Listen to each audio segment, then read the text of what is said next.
তব আখলাক করেছে খোদা সুমহান, সুন্দর অবয়ব করেছে রহমান। আলহামদুলিল্লাহি রব্বিল আলামিন ওয়াসসালাতু ওয়াসসালামু আলা খাতামিন নাবিয়্যিন, আম্মা বা'দ, ফাউযু বিল্লাহি মিনাশ শাইতানির রাজীম, বিসমিল্লাহির রহমানির রহিম। আসসালাতু ওয়াসসালামু আলাইকা ইয়া রাসূলুল্লাহ, আসসালাতু ওয়াসসালামু আলাইকা ইয়া হাবিবাল্লাহ, আসসালাতু ওয়াসসালামু আলাইকা ইয়া নবিয়াল্লাহ ওয়া আলা আলিকা ওয়া সুহাবিকা ইয়া নূরাল্লাহ। প্রিয় ইসলাম ভাইরা, আপনাদের সবাইকে জানাই অনেক অনেক শুভেচ্ছা ও স্বাগতম মাদিনী চ্যানেল বাংলার ধারাবাহিক অনুষ্ঠান সিরাতে মুস্তাফা সাল্লাল্লাহু তাআলা আলাইহি ওয়া আলিহি ওয়াসাল্লামে। এই অনুষ্ঠানে আমরা প্রিয় নবী রাসূল আরবি সাল্লাল্লাহু তাআলা আলাইহি ওয়া আলিহি ওয়াসাল্লামের বরকতময় জীবনী সম্পর্কে আলোচনা করি এবং প্রিয় নবী সাল্লাল্লাহু তাআলা আলাইহি ওয়া আলিহি ওয়াসাল্লামের বরকতময় জীবনীতে আমাদের জন্য কী কী শিক্ষণীয় বিষয় রয়েছে সেই পুষ্পধারাগুলো আমরা নেয়ার চেষ্টা করি, যেন তা আমাদের জীবনে বাস্তবায়ন করে আমরাও ইহকাল ও পরকালে সফল হতে পারি। মাদিনী চ্যানেলের দর্শক শ্রোতা, এই উদ্দেশ্যেই মাদিনী চ্যানেল বাংলার এই অনুষ্ঠানে নবী করিম সাল্লাল্লাহু তাআলা আলাইহি ওয়া আলিহি ওয়াসাল্লামের জীবনীর এক একটি অংশকে প্রতিটি পর্বে ধারাবাহিকভাবে বর্ণনা করা হচ্ছে। আজও একটি বিষয় এবং নবী করিম সাল্লাল্লাহু আলাইহি ওয়া আলিহি ওয়াসাল্লামের জীবনীর একটি অংশ নিয়েছি আলোচনা করার জন্য। আলোচনা শুরু করার পূর্বে আসুন দুরূদ শরীফের একটি চমৎকার ফজিলত শুনে নিই। নবী করিম রফুর রহিম সাল্লাল্লাহু তাআলা আলাইহি ওয়া আলিহি ওয়াসাল্লাম ইরশাদ করেছেন যে ব্যক্তি আমার উপর একবার দুরূদ শরীফ পাঠ করবে, আল্লাহ তাআলা তার উপর 10টি রহমত অবতীর্ণ করবেন এবং তার থেকে 10টি গুনাহ ক্ষমা করে দেয়া হবে এবং তার 10টি মর্যাদা বাড়িয়ে দেয়া হবে। জি মাদিনী চ্যানেলের দর্শক শ্রোতা, সুবহানাল্লাহ, কি ফজিলত শুধুমাত্র একবার দুরূদ শরীফ পাঠ করার দ্বারা। তো আমরাও যদি চাই যে আমরা বেশি বেশি ফজিলত অর্জন করি এবং বিভিন্ন ফজিলত যা দুরূদ শরীফ পাঠ করার মাধ্যমে অর্জিত হয় তা আমাদের লাভ হয়, তাহলে আমাদের উচিত আমরা যেন অধিকারে দুরূদ শরীফ পাঠ করি। সাল্লু আলাল হাবিব সাল্লাল্লাহু তাআলা আলা মুহাম্মদ সাল্লাল্লাহু আলাইহি ওয়া আলিহি ওয়াসাল্লাম। মাদিনী চ্যানেলের দর্শক শ্রোতা, আজকের পর্বে আমরা অষ্টম হিজরিতে ঘটে যাওয়া কিছু ঘটনা সম্পর্কে আলোচনা করব, কিছু ঘটনা সম্পর্কে জানব। এর পূর্বে আমরা যে এর শেষ পর্বে যে বিষয় নিয়ে আলোচনা করেছিলাম তা হচ্ছে তায়েফের যুদ্ধের ব্যাপারে। তো তায়েফের যুদ্ধের পর গনিমতের সম্পত্তি যে ছিল তা বন্টন হয়েছিল এবং কিভাবে বন্টন হয়েছিল এবং কার মত সেখানে কেমন ছিল এবং নবী করিম সাল্লাল্লাহু আলাইহি ওয়া আলিহি ওয়াসাল্লাম এই সবগুলো বিষয়কে কিভাবে পরিচালনা করেছিলেন সেই বিষয় সম্পর্কে আমরা এই পর্বে জানব।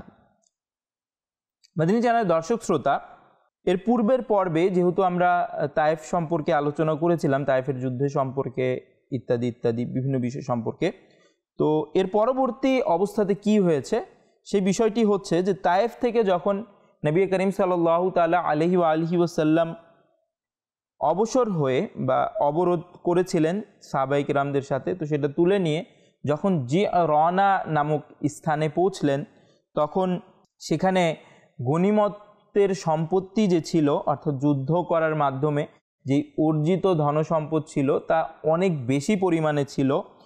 প্রায় 24,000 উটের কথা কিতাবের মধ্যে এসেছে যে 24,000 উট ছিল, 40,000-এর চেয়েও বেশি ছাগল, কয়েক মণ রূপা এবং 6,000 কয়েদি সেখানে ছিল। তো নবী করিম সাল্লাল্লাহু তাআলা আলাইহি ওয়া আলিহি ওয়াসাল্লাম প্রথমত তো কয়েদিদের জন্য অপেক্ষা করলেন, অর্থাৎ যেন কয়েদিদের আত্মীয় স্বজন আসে এবং তাদের সাথে কোনো একটা চুক্তির মাধ্যমে, বোঝাপড়ার মাধ্যমে তারা যেভাবে হয় একটা সিদ্ধান্ত যেন নবী করিম সাল্লাল্লাহু আলাইহি ওয়া আলিহি ওয়াসাল্লাম নেন। কিন্তু কয়েদিদের কোনো আত্মীয় স্বজন আসলো না। তো নবী করিম সাল্লাল্লাহু আলাইহি ওয়া আলিহি ওয়াসাল্লাম গনিমতের যে সম্পত্তি ছিল সেগুলো মক্কার মধ্যে যারা নতুন মুসলমান যারা হয়েছিল, নতুনভাবে নবমুসলিম যারা ছিল, তো তাদের মধ্যে যারা ধনী ছিল এবং তারা যারাই ছিল তাদেরকে, নতুন মুসলিমদেরকে নবী করিম সাল্লাল্লাহু আলাইহি ওয়া আলিহি ওয়াসাল্লাম সেই ধন সম্পদগুলো বন্টন করে দেন এবং দিয়ে দেন। কাউকে এমনও হয়েছে যে নবী করিম সাল্লাল্লাহু আলাইহি ওয়া আলিহি ওয়াসাল্লাম কাউকে 300 উট, কাউকে 200 উট উপহার স্বরূপ দিলেন এবং ছাগলগুলো খুবই উদারতার সহিত নবী করিম সাল্লাল্লাহু আলাইহি ওয়া সাল্লাম তাদের মাঝে বন্টন করে দিলেন। তো যেহেতু নবী করিম সাল্লাল্লাহু আলাইহি ওয়া সাল্লাম যখন এই উপহারগুলো বন্টন করছিলেন, তখন তারা যারা ছিল কুরাইশ বংশের, মক্কার ছিল তারা, এবং তারা সবাই মুসলিম ছিল, তাদেরকে নবী করিম সাল্লাল্লাহু আলাইহি ওয়া সাল্লাম এগুলো দিচ্ছিলেন।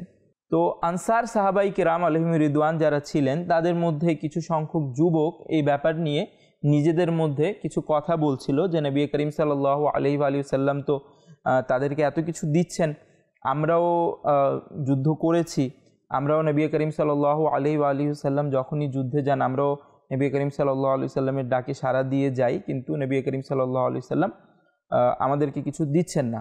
অবশ্যই তারা যারাই ছিল সবাই আল্লাহ তাআলার সন্তুষ্টির জন্যই যুদ্ধ করত, কিন্তু নবী করিম সাল্লাল্লাহু তাআলা আলাইহি ওয়া সাল্লামের দরবার থেকে কিছু অনুগ্রহ লাভ করা এটা খুবই বড় ব্যাপার ছিল তাদের জন্য, আলহামদুলিল্লাহ আমাদের জন্য। তো তারা এটা নিয়ে কিছুটা আক্ষেপের প্রকাশ করলো। তো নবী করিম সাল্লাল্লাহু তাআলা আলাইহি ওয়া সাল্লাম যখন এই বিষয়টি জানতে পারলেন, তো নবী করিম সাল্লাল্লাহু আলাইহি ওয়া সাল্লাম তাদেরকে এক জায়গায় জড়ো করলেন, এক জায়গায় ডাকলেন সবাইকে। ডাকার পর তাদেরকে জিজ্ঞাসা করলেন আনসারদেরকে যে আপনারা কি এরকম বলেছেন, বা আমি যেগুলো শুনছি এগুলো কি সত্য? তো তাদের মধ্যে যারা সর্দাররা ছিল তারা বলল যে না, আমাদের সর্দার যারা আছে এরা কেউই এরকম কিছুটা বলেনি, কিন্তু হ্যাঁ যুবকদের মধ্যে কিছু যুবক ছিল তারা এই ব্যাপার নিয়ে আলোচনা করছিল। তো নবী করিম সাল্লাল্লাহু তাআলা আলাইহি ওয়া সাল্লাম যখন এই ব্যাপারটা জানতে পারলেন, তো নবী করিম সাল্লাল্লাহু আলাইহি সাল্লাম তাদেরকে কি বললেন, এই বিষয়টি আমাদের জন্য অনেক বেশি শিক্ষণীয়।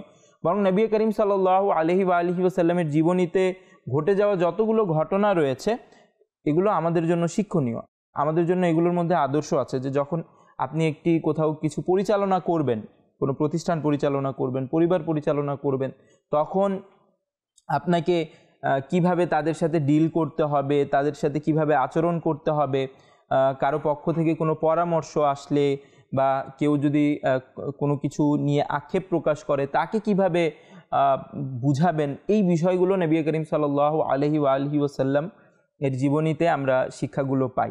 ইমোশনাল ইন্টেলিজেন্স নিয়ে অনেক বেশি কথাবার্তা হয়, হ্যাঁ, ইমোশনাল ইন্টেলিজেন্স এর অনেক প্রয়োজন, কমিউনিকেশনের মধ্যে প্রয়োজন পড়ে। তো সেটার মধ্যে কিন্তু মানুষের আবেগ বুঝা এবং মানুষকে কিভাবে রেসপন্স করতে হবে এবং রিয়্যাক্ট করতে হবে তাদের কথায় কিভাবে, এগুলো এর মধ্যে পড়ে। তো নবী করিম সাল্লাল্লাহু আলাইহি ওয়া সাল্লামের জীবনী থেকেও আমরা সেই বিষয়গুলো পাই যে আপনি কারোর সাথে কিভাবে কমিউনিকেশন করবেন, বিশেষ করে যখন তার পক্ষ থেকে কোনো বিষয়ের ব্যাপারে আক্ষেপের প্রকাশ পায়। মাদিনী চ্যানেলের দর্শক শ্রোতা, নবী করিম সাল্লাল্লাহু তাআলা আলাইহি ওয়া সাল্লাম যখন সর্দারদের মুখ থেকে শুনলেন যে কিছু যুবক এভাবে কথা বলেছে, তো নবী করিম সাল্লাল্লাহু আলাইহি ওয়া সাল্লাম আনসারদেরকে সম্বোধন করে বললেন, খুবই চমৎকার কয়েকটি কথা নবী করিম সাল্লাল্লাহু আলাইহি ওয়া সাল্লাম বলেছেন।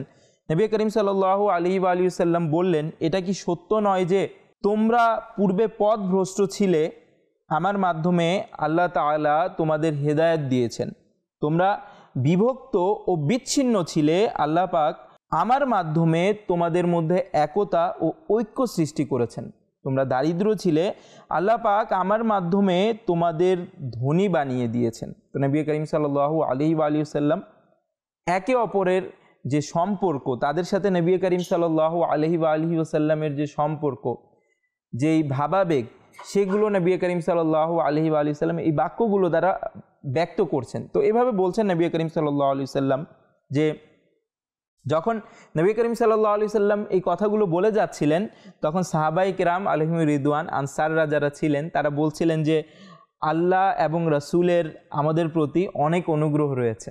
তো নবী করিম সাল্লাল্লাহু আলাইহি সাল্লাম কথা বাড়িয়ে আরও কিছু কথা বললেন, যেমন বললেন, হে আনসার, তোমরা এরূপ বলো না, বরং আমাকে উত্তর দাও যে হে আল্লাহর রাসূল সাল্লাল্লাহু আলাইহি ওয়া সাল্লাম, যখন লোকেরা আপনাকে মিথ্যা প্রতিপন্ন করেছে তখন আমরা আপনাকে সত্যায়ন করেছি, যখন লোকেরা আপনাকে আঘাত করেছে তখন আমরা আপনাকে আশ্রয় দিয়েছি।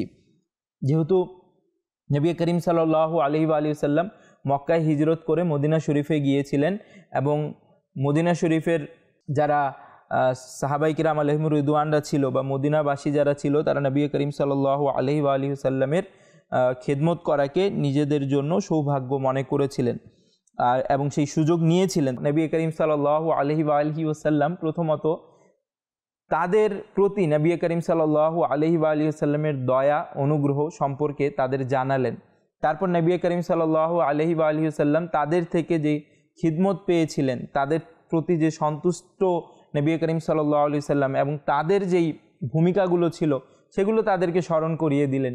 তো এর মাধ্যমে নবী করিম সাল্লাল্লাহু আলাইহি ওয়াসাল্লাম তাদের মধ্যে একটি ভাবাবেগ সৃষ্টি করলেন যে তোমাদের মধ্যে এবং আমার মধ্যে শুধুমাত্র ধন সম্পদ কিংবা জিনিসপত্র দেয়া নেয়া এতটুকু সম্পর্ক নয়, বরং এই সম্পর্কটি অনেক বড় সম্পর্ক।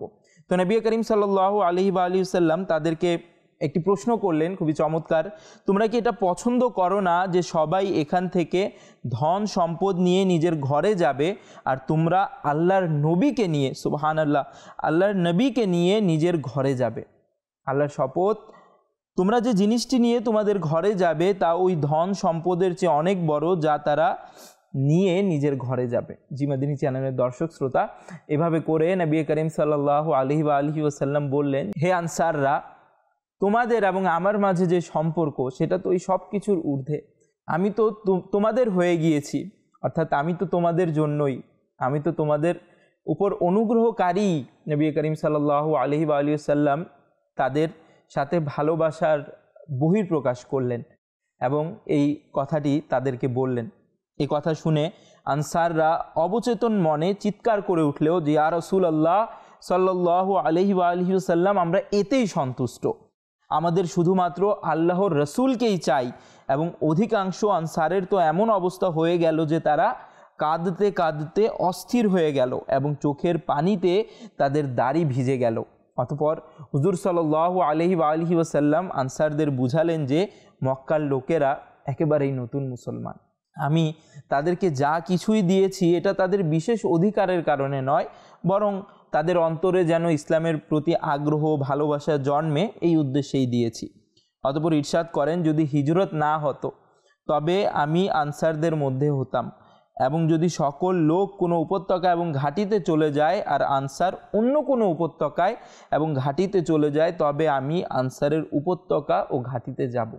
জি মাদিনী চ্যানেলের দর্শক শ্রোতা, এইভাবে নবী করিম সাল্লাল্লাহু তাআলা আলাইহি ওয়াসাল্লাম তাদেরকে বুঝালেন এবং তাদেরকে সান্ত্বনা দিলেন। জি মাদিনী চ্যানেলের দর্শক শ্রোতা, তো এটা তো খুবই ভালোবাসাপূর্ণ একটি ঘটনা এবং খুবই আবেগপূর্ণ একটি ঘটনা, যা শুনে কেউ যদি একাকিতে পড়ে তাহলে অবশ্যই আমি মনে করি যে যদি সেই ভালোবাসা নিয়ে পড়ে তাহলে চোখে পানি চলে আসবে।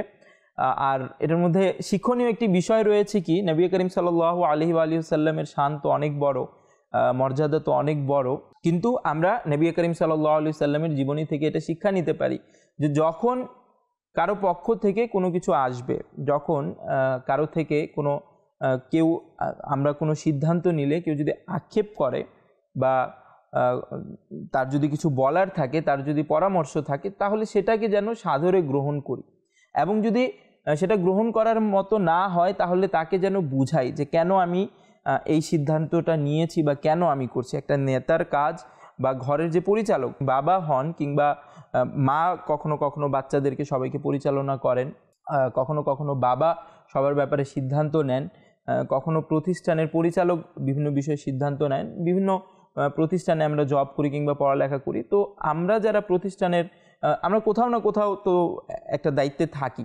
তো নবী করিম সাল্লাল্লাহু আলাইহি ওয়াসাল্লামের জীবনী থেকে এটা আমাদের শিক্ষা নেওয়ার বিষয় যে যখন কোনো পরিস্থিতি তৈরি হবে তো সেটাকে আমরা কিভাবে পরিচালনা করব।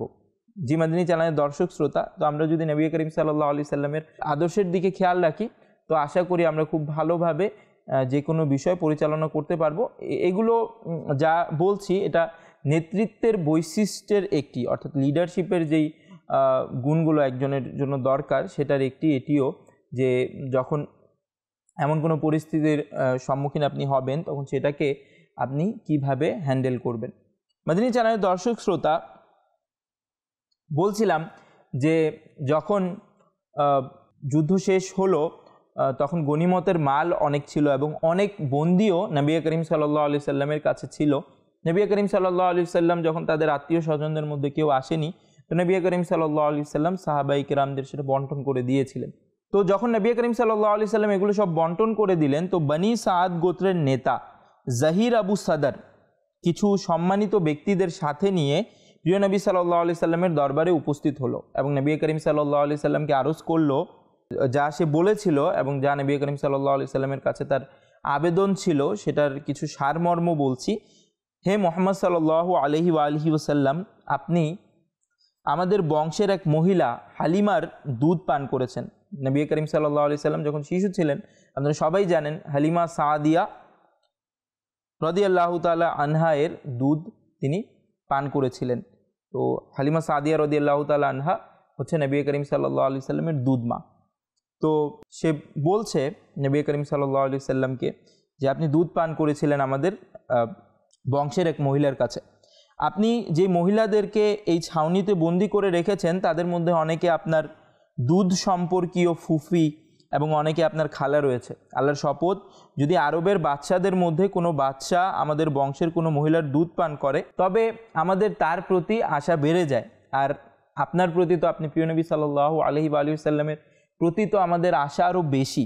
যখন নবী করিম সাল্লাল্লাহু আলাইহি সাল্লাম তার এই বক্তব্য শুনলেন এবং সে তার বন্দীদেরকে মুক্তি দেওয়ার যখন আকুতি জানালো, নবী করিম সাল্লাল্লাহু আলাইহি সাল্লাম তার বক্তব্য খুব পছন্দ করলেন এবং তাকে উত্তর দিলেন যে এখন তো অনেক দেরি হয়ে গেছে, আমি আপনাদের জন্য অপেক্ষা করেছিলাম। যেভাবে পূর্বে বললাম যে নবী করিম সাল্লাল্লাহু আলাইহি সাল্লাম অপেক্ষা করেছিলেন, যখন তাদের আত্মীয় স্বজন কেউ আসেনি তখন সেই বন্দীদেরকে বন্টন করে দিয়েছিলেন। তো নবী করিম সাল্লাল্লাহু আলাইহি সাল্লাম বললেন যে আমি তো আপনাদের জন্য অপেক্ষা করছিলাম আর এখন দেরি হয়ে গেছে, অতএব আমি এবং আমার বংশের যারা আছে, যাদের কাছে আপনার আত্মীয় স্বজনদের মধ্যে কেউ চলে গেছে বন্দী হিসাবে, তো তাদেরকে আমি মুক্ত করে দিচ্ছি।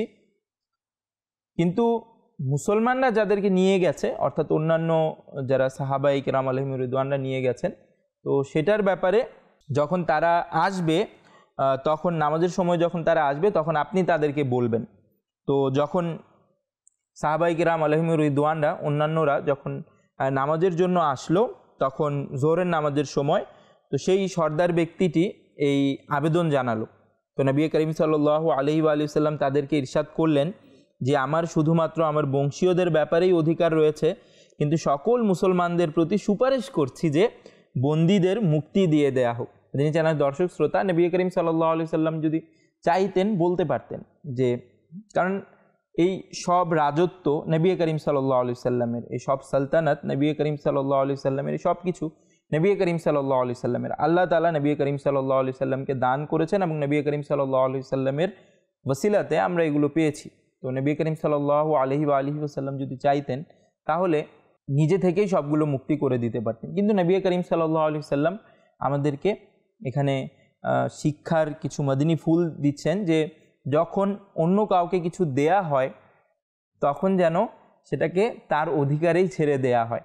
তো যেহেতু নবী করিম সাল্লাল্লাহু আলাইহি সাল্লাম সাহাবায়ে কেরামদেরকে দিয়েছিলেন, তো তাদেরকে অধিকার দিলেন যে তোমরা, নবী করিম সাল্লাল্লাহু আলাইহি সাল্লামের দয়া, যদিও বা নবী করিম সাল্লাল্লাহু আলাইহি সাল্লামের ক্ষমতা ছিল, যদি বলতেন হুকুম করতেন তারা সাথে সাথে মেনে নিত। আচ্ছা, সাহাবায়ে কেরাম আলাইহিম রিদওয়ানরা কেমন চমৎকার উত্তর দিলেন। সাহাবায়ে কেরাম আলাইহিম রিদওয়ানরা বললেন যে ইয়া রাসূলুল্লাহ সাল্লাল্লাহু আলাইহি ওয়াসাল্লাম, আমাদের ভাগও উপস্থিত, অর্থাৎ আমরা যা পেয়েছি এটাও উপস্থিত, আপনি তাদেরকেও মুক্ত করে দিন।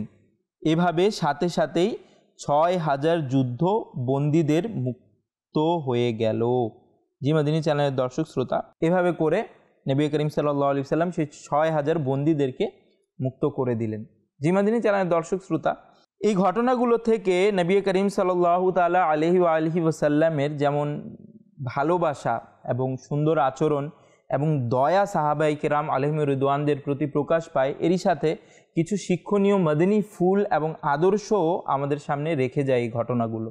আর তা হচ্ছে আমরা কিভাবে আমাদের অধীনস্থদের এবং আমরা কিভাবে যাদের দায়িত্ব আমাদেরকে দেয়া হয়েছে তাদেরকে কিভাবে পরিচালনা করব।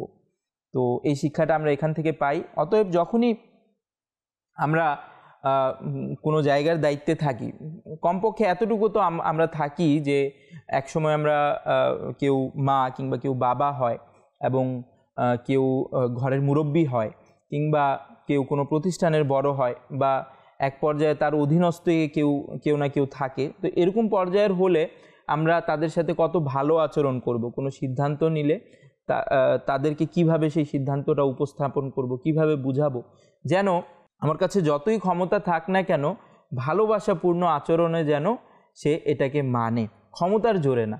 নবী করিম সাল্লাল্লাহু তাআলা আলাইহি ওয়া আলিহি ওয়াসাল্লামকে সাহাবায়ে কেরামরা ভালোবাসতেন এবং সব কিছু ভালোবাসার জন্যই গ্রহণ করে নিতেন। এবং নবী করিম সাল্লাল্লাহু আলাইহি ওয়া আলিহি ওয়াসাল্লামের মহত্ব, মর্যাদা এবং আল্লাহ তাআলা যেই মর্যাদা নবী করিম সাল্লাল্লাহু আলাইহি ওয়াসাল্লামকে শান ও শওকত দান করেছিলেন সেই সম্পর্কে খুব ভালোভাবে অবগত ছিলেন, সব কিছু জানতেন। তারপরও নবী করিম সাল্লাল্লাহু আলাইহি ওয়া আলিহি ওয়াসাল্লাম আমাদের শিক্ষা দেওয়ার জন্য সাহাবায়ে কেরামদের উপর অনুগ্রহ করে, দয়া করে তাদের সাথে এমন কিছু বিষয় করতেন যা আমাদের জন্য খুবই শিক্ষণীয় এবং খুবই ভালোবাসাপূর্ণ আচরণ সেগুলো। আল্লাহ তাআলা আমাদেরকেও শিখার, জানার তৌফিক দান করুক। আল্লাহ তাআলা আমাদেরকেও অন্যের প্রতি নম্রতা অবলম্বন করার তৌফিক দান করুক। আমাদেরকেও নবী করিম সাল্লাল্লাহু তাআলা আলাইহি ওয়া আলিহি ওয়াসাল্লামের আদর্শ অনুসারে ঘর এবং নিজের অধীনস্থদের পরিচালনা করার তৌফিক দান করুক।